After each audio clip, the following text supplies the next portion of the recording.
presidente del Movimiento Democracia e Inclusión e integrante del Movimiento Venezolano por el Revocatorio. Señor Engelbert Evans, por favor. Muchísimas gracias, Jordi, y a todo el equipo del Parlamento Europeo.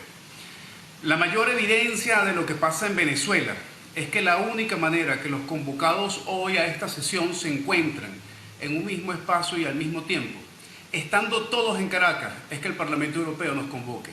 Desde ahí parten nuestros problemas.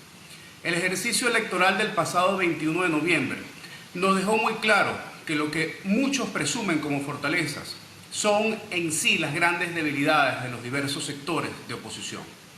No hay fortaleza en la comprensión de los eventos electorales y su significado estratégico para los objetivos gruesos, tal como pasó con el gran esfuerzo de convocar el referéndum revocatorio contra Maduro a principios de este año, que fue abortado porque aún a pesar del gran trabajo de articulación de fuerzas, más pudo el egoísmo, la maniobra y el cálculo político tardío, ya que los eventos electorales son entendidos por algunos como oportunidades individuales a criterio de intereses políticos partidistas.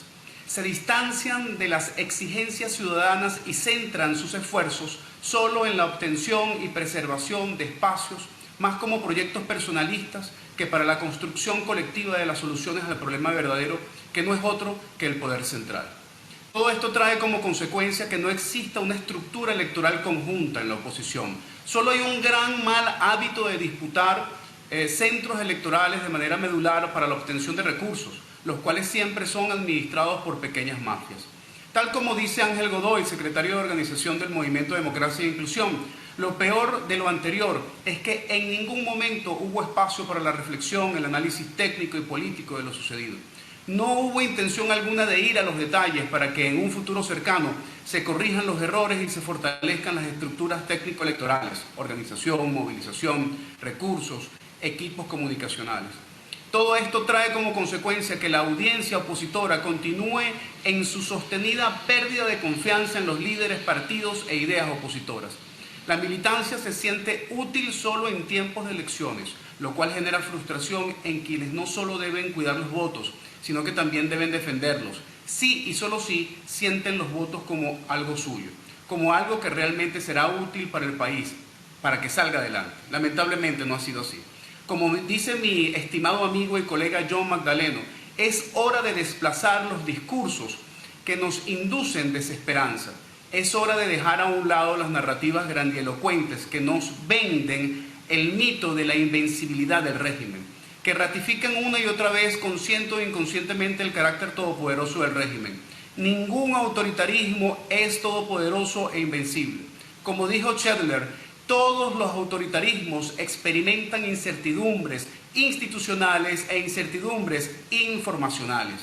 No saben a ciencia cierta hasta cuándo pueden perdurar. Ningún régimen político es monolítico. Evidentemente, ir a unas elecciones demanda una serie de dispositivos y de habilidades organizacionales que la oposición debe desarrollar. Nadie plantea ir cándidamente a unas elecciones. Es evidente que hay que desarrollar un protocolo estratégico para un escenario de fraude. Pero ese escenario plantea precisamente la posibilidad de formularle un dilema estratégico y fundamental al régimen. ¿Hacemos fraude o no hacemos fraude? Y no todos los factores de poder estarán de acuerdo con el fraude. La historia prueba que las elecciones fueron fundamentales en la caída de 59 dictaduras en el mundo. Y en 43 casos se inició una transición a la democracia gracias a que la oposición decidió participar en elecciones.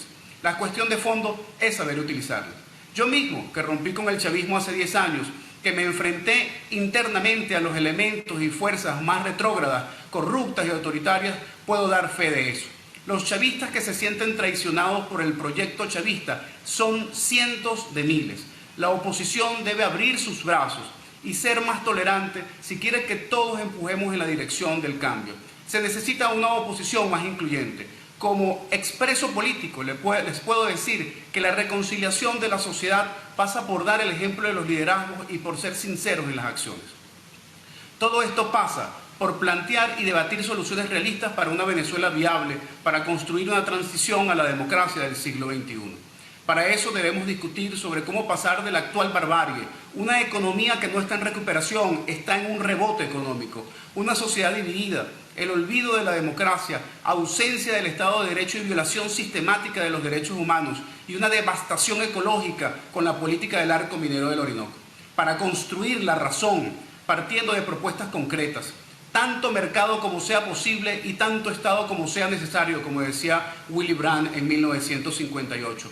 La tripartita, las garantías productivas y el salario digno, un modelo educativo asertivo, ética y reconstrucción nacional, reconciliación y justicia justa sin impunidad, eliminación de la reelección indefinida, doble vuelta y sólida división de poderes, reformas constitucionales para la estabilidad democrática, la reinstitucionalización y vuelta del Estado de Derecho, de los derechos humanos y de la libertad de expresión, y la vuelta a la soberanía nacional, la reivindicación real a nuestros pueblos originarios y la eliminación definitiva del arco minero del Orinoco. Pero todo esto necesita un verdadero espacio de unión entre iguales, con la mayor pluralidad posible, cosa que hoy no expresa la llamada plataforma unitaria, ni ninguna otra instancia en Venezuela. Por lo que debemos lograr con urgencia la legitimidad de la conducción política que demanda el país. Lo que solo podremos lograrlo con unas primarias de doble vuelta, organizadas por la propia oposición, la UCAP, Súmate, entre dos actores extraordinarios de mucho respeto a nivel nacional, que nos permitirá contarnos con la confianza de nuestro propio esfuerzo para después asumir con claridad el camino electoral.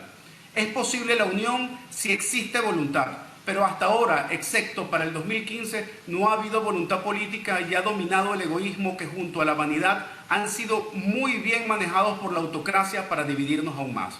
Agradezco al Parlamento Europeo por esta iniciativa e invito a todos los que hoy desde Caracas estamos en esta sesión a que por primera vez nos reunamos en Caracas, sin protocolo, aspirando que este Parlamento pueda ser acompañante o facilitador, sumando a otros actores que también son necesarios, con la claridad que demanda el país para abrir de manera definitiva los caminos de la libertad. Tantas elecciones como sean necesarias, tanta movilización como sea posible. No habrá negociación que avance ni condiciones electorales que se negocien si no lo hacemos juntos. Juntos podemos lograrlos. Muchas gracias. Muchas gracias, señor Evans. Y ahora quería dar la palabra, por fin hemos podido contactar con el señor Leopoldo López